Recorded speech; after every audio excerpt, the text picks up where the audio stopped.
The morning sun rose over the wheat fields of New Haven, painting the sky in shades of orange and gold. 7-year-old Maya ran through the tall grass, chasing her older brother toward the schoolhouse at the edge of town. Their mother called after them to be careful, the same words she said every morning, the same smile on her face. New Haven was a simple world. No great cities reached toward the sky. No massive factories filled the air with smoke. It was a farming colony, home to 7 million people who had left Earth to build quiet lives among the stars. They grew food that fed dozens of other worlds. They raised families. They watched their children play in fields that stretched to the horizon. Governor Shaw stood on his porch that morning, drinking coffee and watching the sun rise. He had been a teacher once, before the people of New Haven asked him to lead them. He still thought of himself as a teacher. He knew the names of every family in the capital city. He attended every graduation ceremony, every wedding, every town meeting. This was a good world, he thought, a peaceful world. He never saw the ships arrive. The fleet dropped out of faster-than-light travel without warning. 47 warships, each one larger than anything humanity had ever built, appeared in orbit above New Haven. They did not announce themselves. They did not make demands. They simply took position around the planet and powered up their weapons. Governor Shaw received the alert from the orbital monitoring station. His coffee cup shattered on the floor as he ran to the communications center. His hands shook as he opened a channel to the alien fleet. "This is Governor Shaw of the New Haven colony," he said, fighting to keep his voice steady.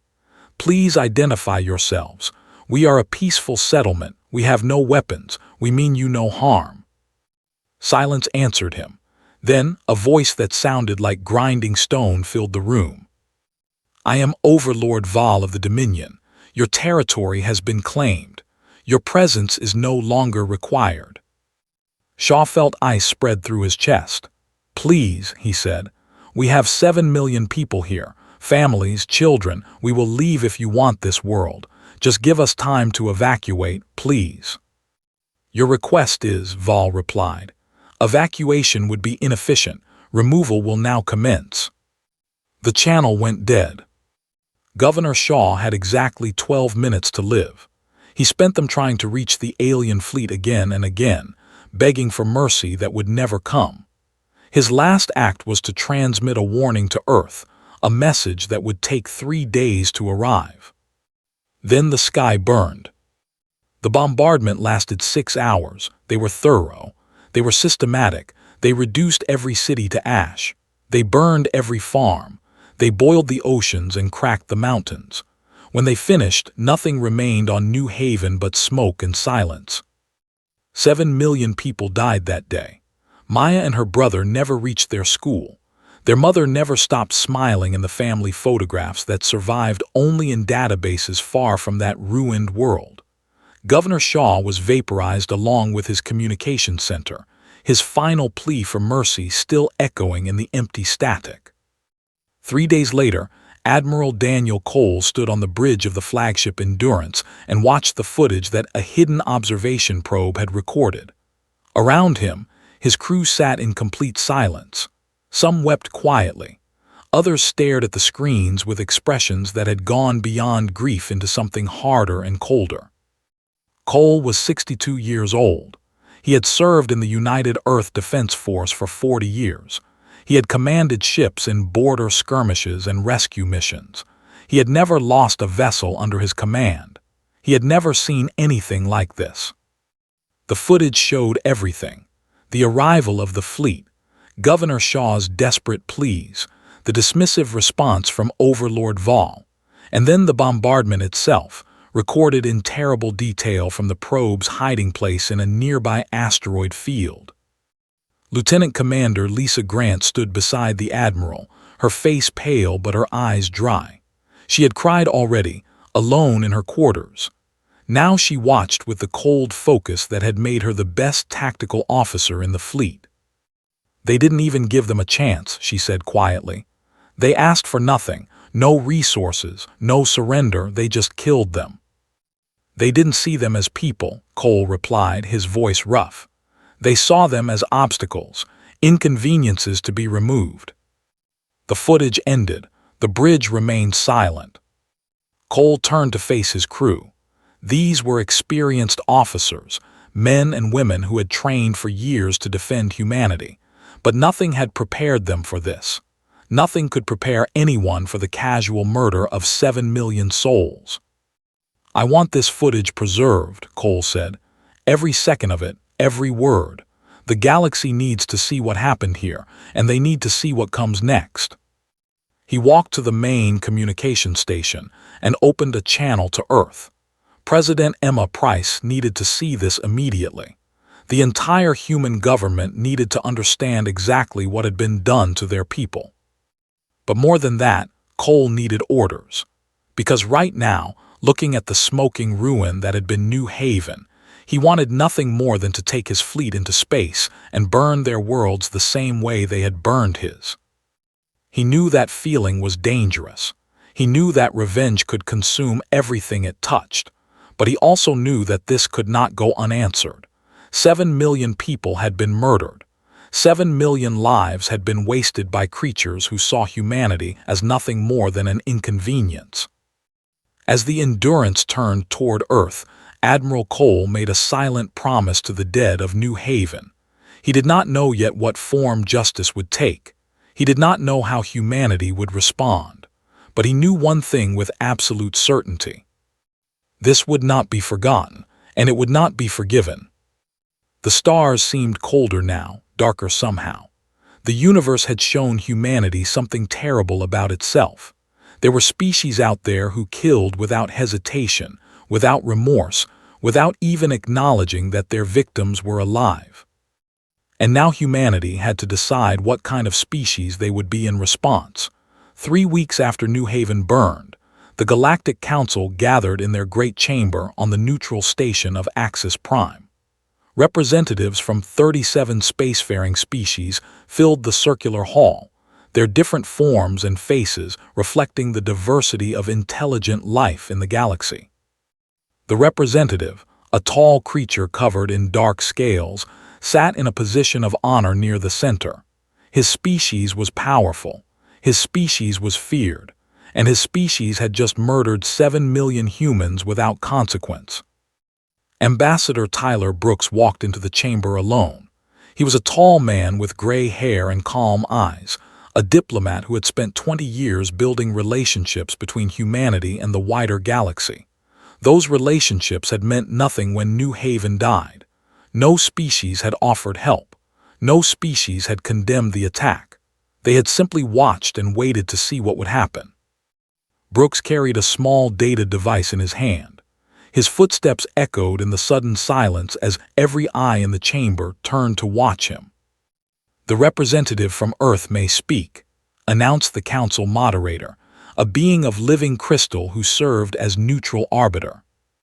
Brooks stood in the center of the chamber and looked around at the assembled species.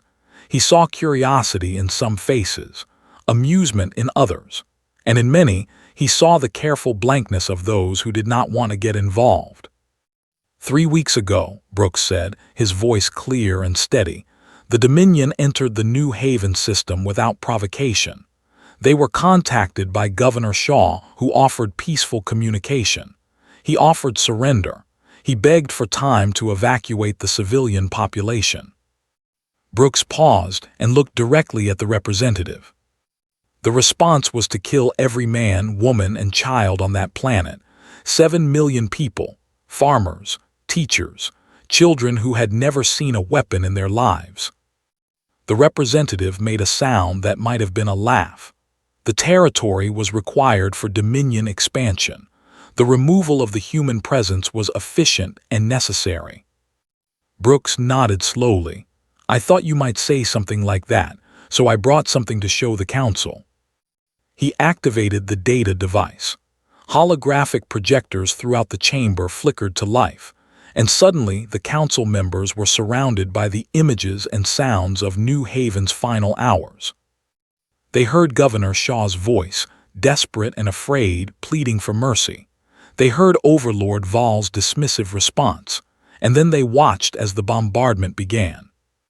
The footage lasted 10 minutes. Brooks made them watch every second. Some council members looked away. Others closed their eyes.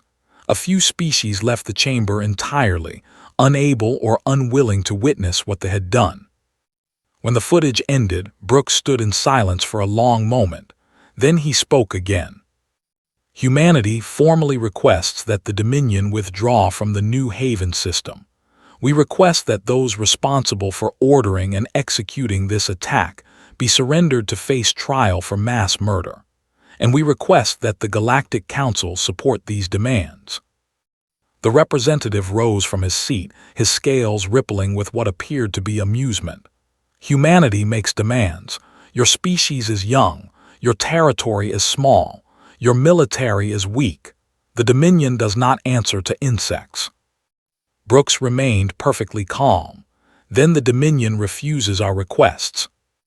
We do not acknowledge your requests, they replied. New Haven was Dominion territory the moment we claimed it. The humans there were trespassers. Their removal was lawful under our customs. This matter is closed. Several council members shifted uncomfortably. The representative from the Federation, a species known for their diplomatic skills, rose to speak. Perhaps there is room for mediation, she suggested.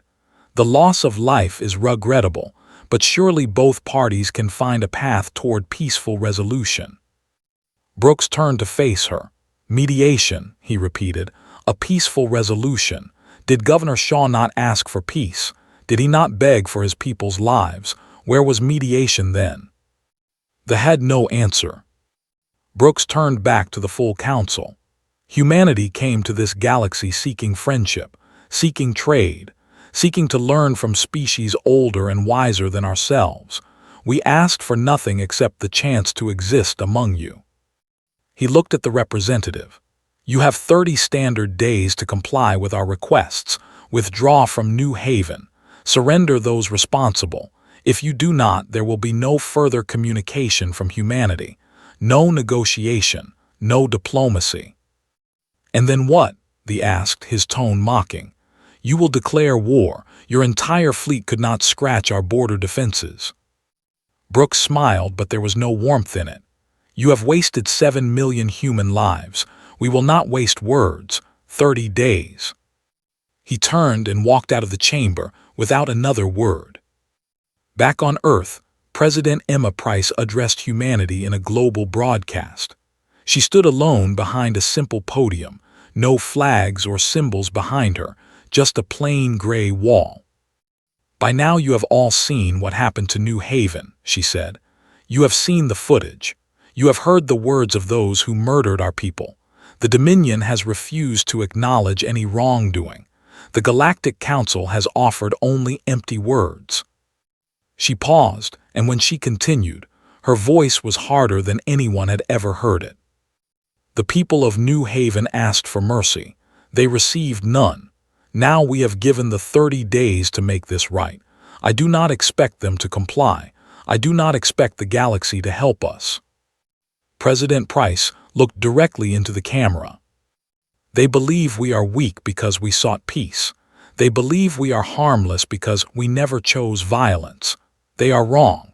Humanity did not reveal its full strength to the galaxy because we hoped it would never be needed. That hope died with New Haven.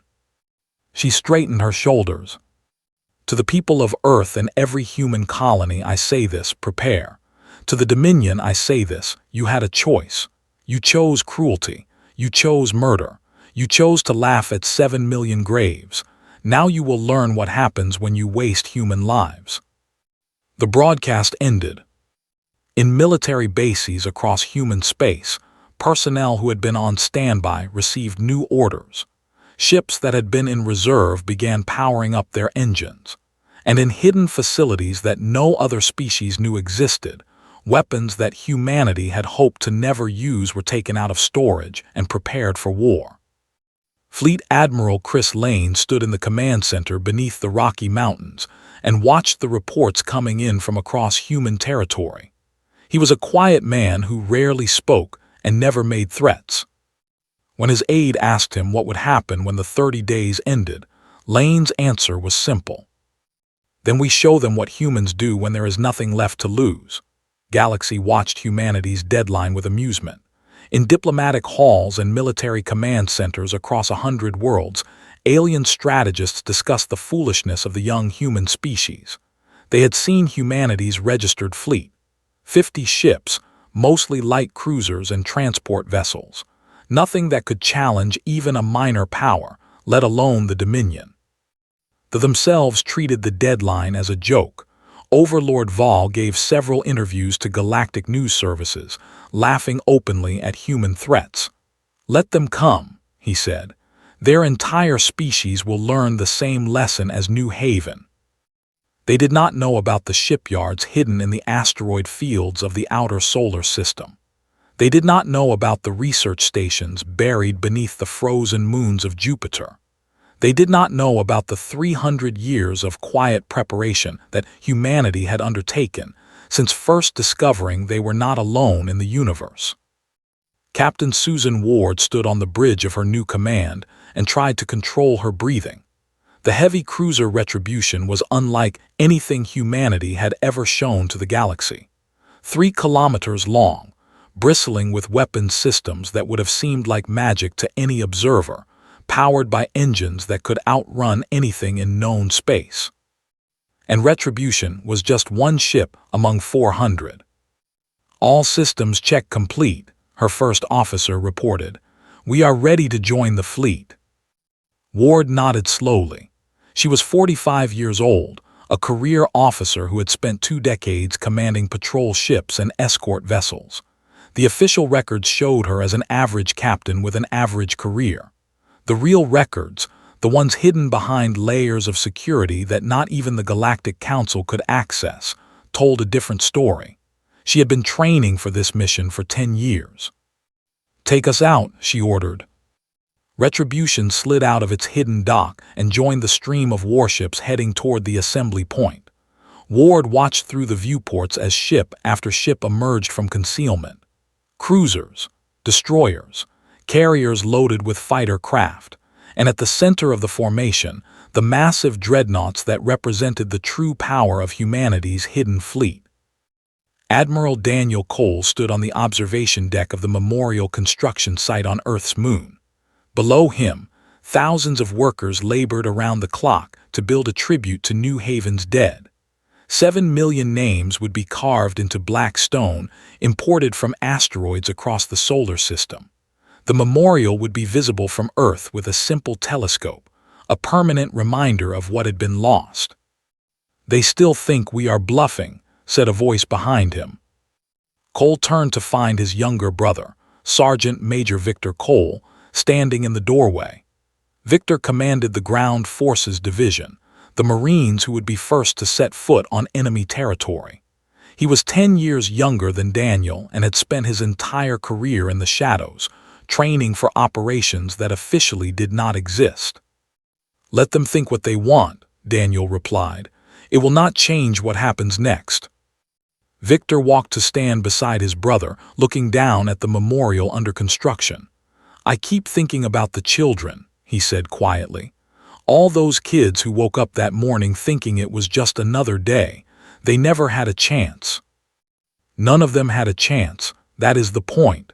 They did not see them as people worth saving, they saw them as obstacles. Victor was silent for a moment. Then he asked the question that had been weighing on both their minds. "Does what we are about to do make us like them?" Daniel considered the question carefully. He had asked himself the same thing 100 times since New Haven. "No," he finally said. "They killed without reason, without warning, without mercy.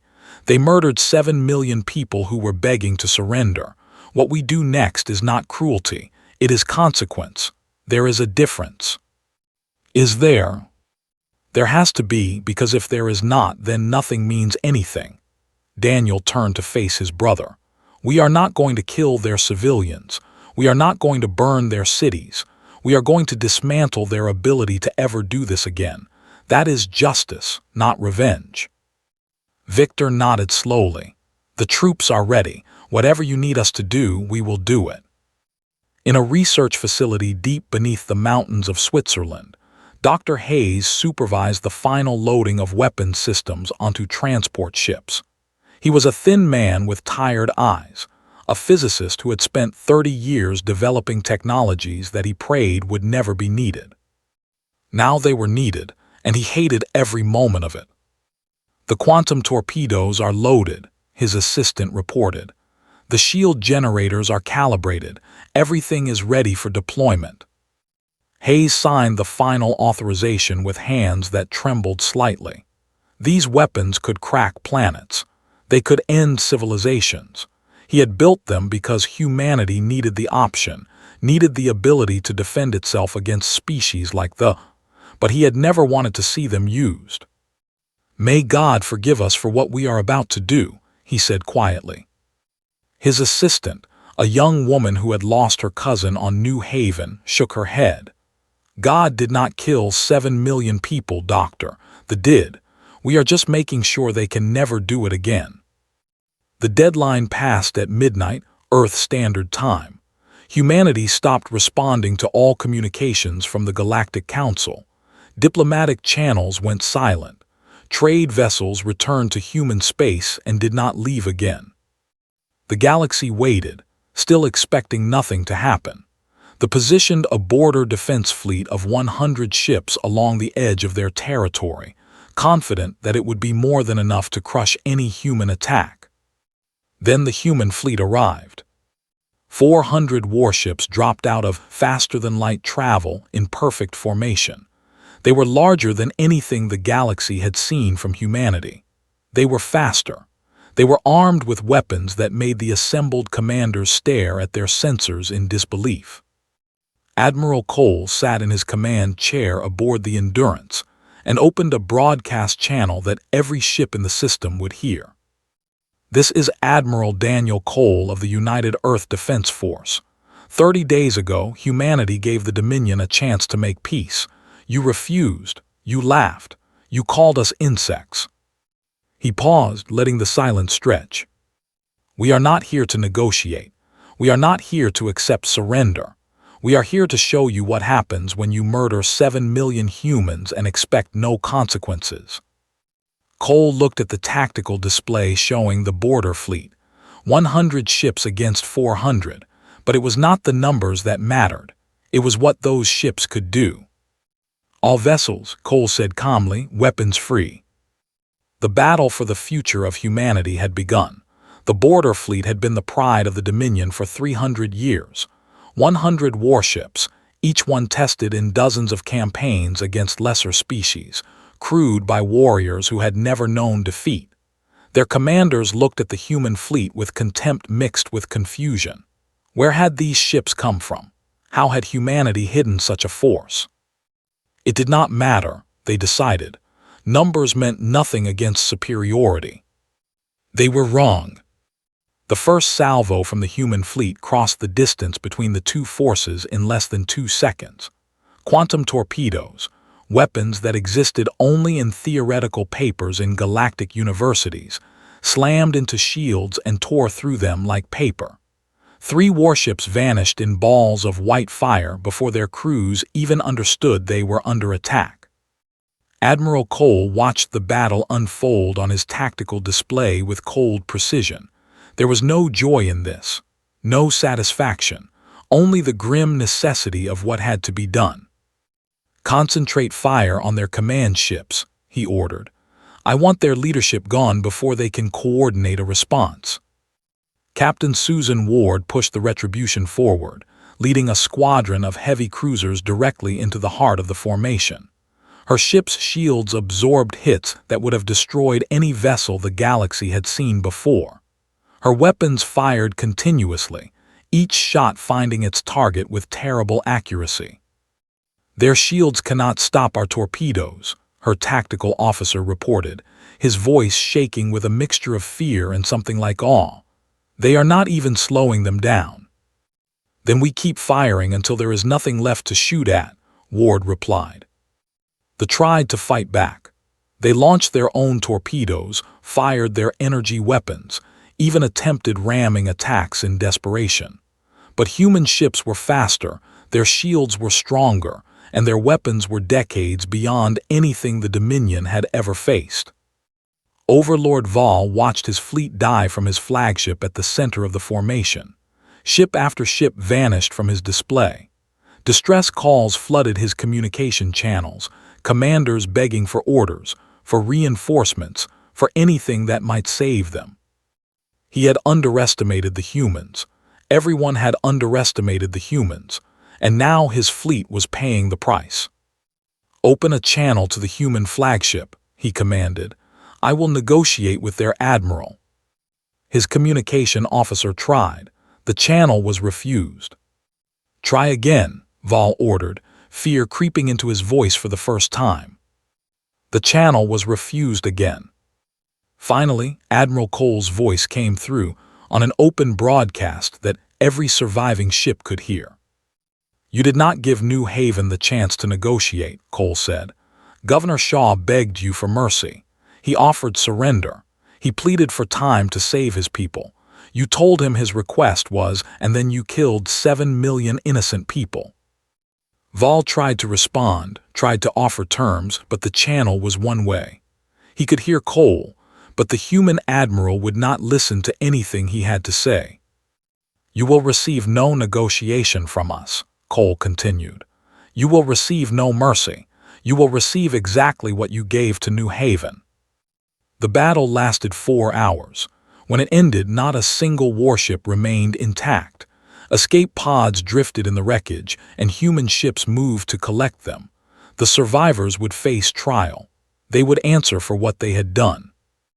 News of the battle spread across the galaxy within hours. The Galactic Council convened in emergency session, demanding that humanity stand down, offering to mediate threatening sanctions. Ambassador Brooks responded with a single message.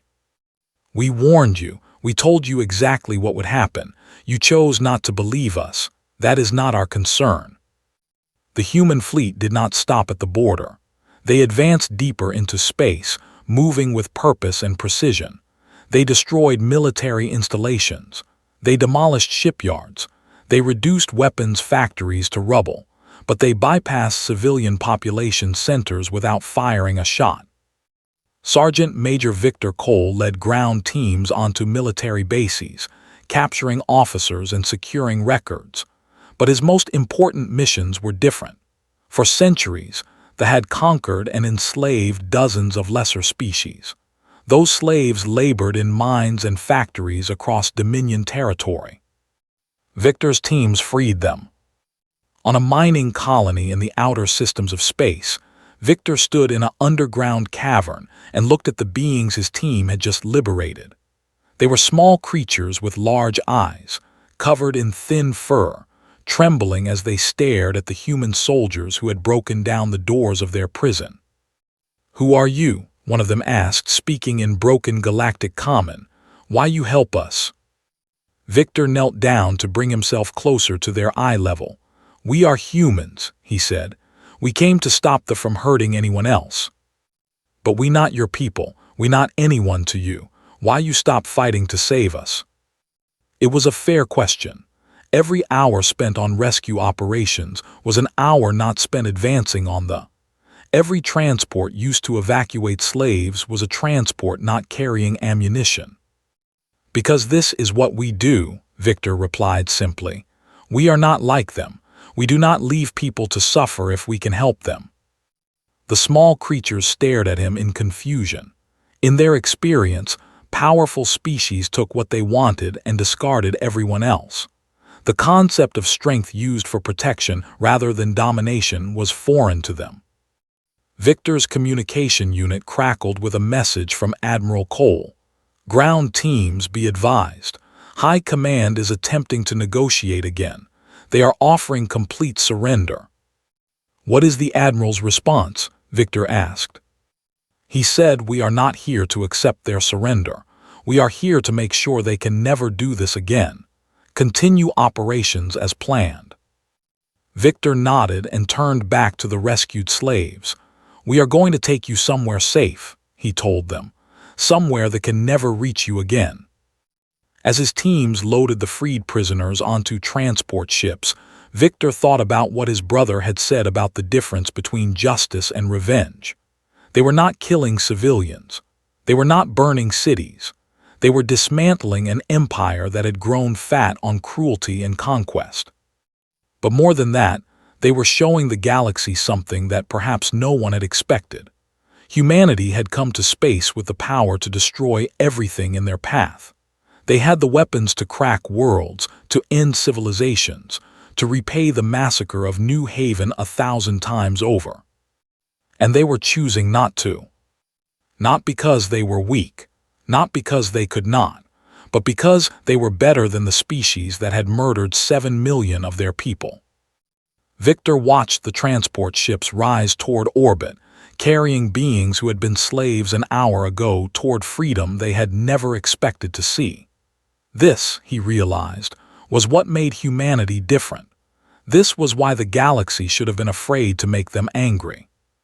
Because humans did not just destroy their enemies. They showed their enemies exactly what kind of species they could have been friends with, if only they had not chosen to be monsters. The human fleet arrived at Prime on the 47th day after the deadline had passed. They hung in space like a blue and green jewel, home to 12 billion souls who had watched their empire crumble in less than 2 months. Every ship the Dominion could gather waited in orbit. 300 warships, the largest concentration of military power in history.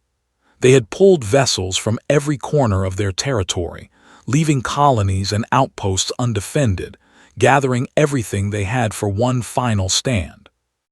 Admiral Cole looked at the tactical display and felt nothing but tired sadness.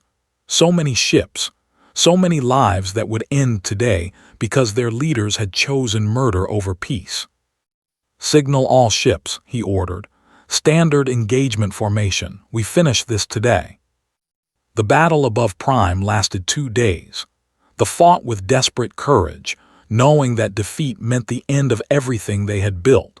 They threw themselves at the human fleet in wave after wave, sacrificing ship after ship in attempts to break through to the human command vessels.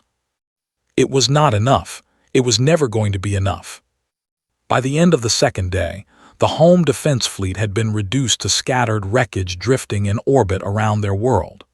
Human ships moved through the debris field, collecting escape pods, saving those who could be saved.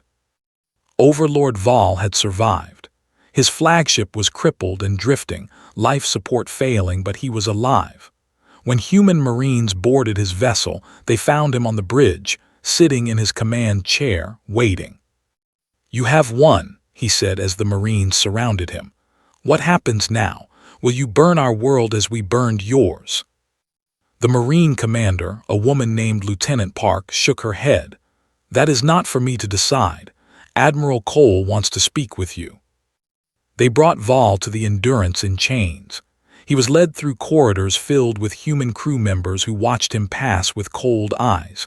No one spoke. No one cursed at him or struck him. They simply watched in silence, and somehow that was worse. Admiral Cole waited in the main conference room. He stood by the viewports, looking down at the planet below, his hands clasped behind his back. "Leave us," he said to the guards. When they hesitated, he added, "He is no threat, not anymore." Vol stood in the center of the room, his chains clinking softly as he shifted his weight. "So this is how it ends. The Great Dominion, brought low by a species we dismissed as insects." Cole turned to face him. "You are here because I want you to understand something before we proceed." "What is there to understand? You have one, do what you will." "You offered New Haven nothing," Cole said quietly. "You gave 7 million people no chance to surrender, no opportunity to evacuate, no mercy of any kind. They begged you to spare them, and you burned them anyway. You told the galaxy that our territory was yours and our people were obstacles to be removed." He walked closer to Vol, close enough to see the fear that the Overlord was trying to hide. Now you stand here, your fleet destroyed, your empire in ruins, and you ask what happens next. Cole's voice was calm, almost gentle. You expect us to do to Prime what you did to New Haven. You expect us to be like you. Is that not what you came here for? Revenge? Cole shook his head slowly. Humanity does not forget. We do not forgive, but we are not you. He activated a display screen showing the planet below. 12 billion people live on your world. Families, children, beings who never chose to attack New Haven, who never fired a weapon at human lives. We have the power to kill them all.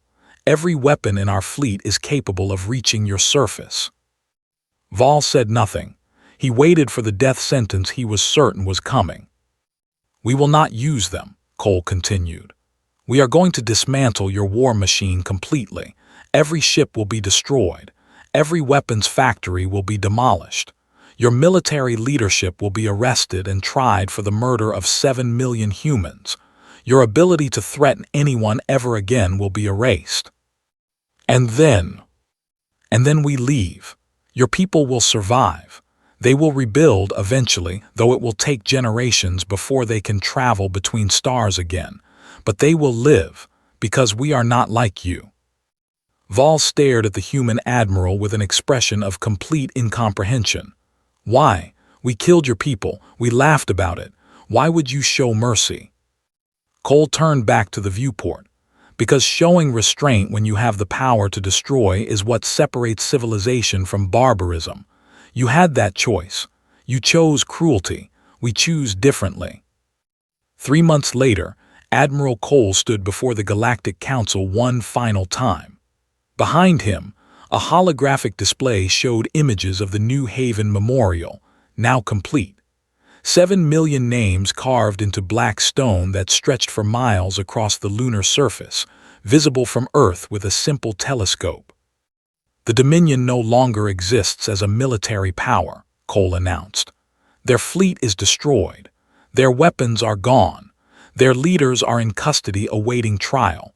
The species they enslaved have been freed and relocated to worlds where they can build new lives. He paused and looked around the chamber at the assembled representatives. They watched him with a mixture of fear and something that might have been respect. We did not burn their world, Cole continued. We did not kill their civilians. We did not become the monsters they expected us to be, but make no mistake about what happened here. He let the silence stretch before continuing. Humanity came to this galaxy seeking peace. We wanted friends, allies, partners in building a better future. They answered that hope by murdering 7 million of our people. Now the galaxy has seen what we do when someone wastes human lives. Cole looked directly at the representative's empty chair. We told you there would be no mercy. We meant no mercy for their ability to harm others, not their lives, not their children. We are better than that. But if any species here believes we are weak because we showed restraint, if anyone thinks humanity can be attacked without consequence, remember New Haven. Remember what happened next. Remember that our restraint is a choice, one we can choose not to make. He turned and walked out of the chamber without waiting for a response. 1 year later, Captain Lisa Grant stood beside Admiral Cole at the New Haven Memorial. She had been promoted twice since the war, and now commanded her own cruiser. But today she wore simple civilian clothes, standing among the thousands of visitors who came each day to walk among the names of the fallen. Do you think it was enough? She asked quietly. Cole looked at the endless rows of carved names stretching toward the horizon. Maya, her brother, their mother, Governor Shaw, 7 million people who had wanted nothing more than to live their lives in peace. It will never be enough, he said. Nothing we did can bring them back. Nothing can undo what was done to them. He turned to look at the Earth, rising over the lunar horizon. But it is finished. And because of what we did, because we showed the galaxy both our strength and our mercy, no one will ever forget what happens when you waste human lives. Grant nodded slowly. And maybe that is the best memorial we could give them. Not just their names in stone, but a galaxy that knows never to make the same mistake again. They stood together in silence, two humans among thousands, remembering the dead and hoping that the price of 7 million lives had bought a future where no one would have to pay that price again. The stars shone cold and distant above them, the same stars that had watched New Haven burn. But now those stars knew something they had not known before. Humanity remembered, humanity endured, and humanity would never allow such evil to go unanswered again.